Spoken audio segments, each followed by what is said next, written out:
Maayong gabi kaninyong tanan. Sa mga batang atletang kalahok ng 2026 Palarong Pambansa, malugod ko kayong binabati. Alam ko sa pagsali sa palarong ito, bitbit ninyo ang pangalan ng inyong paaralan at rehiyon. Ngunit bukod pa riyan, dala ninyo rin ang pangarap at inspirasyon ng inyong kapambatang atleta.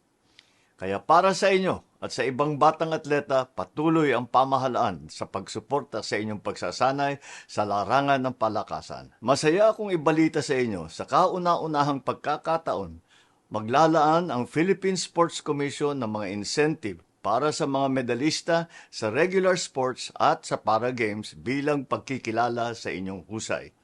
Alam ko na gagawin ninyo ang lahat ng inyong makakaya, ngunit huwag ninyong kalimutan mag-enjoy na rin. Marami kayong matututunan sa palarong ito na madadala ninyo kahit saan man kayo magpunta.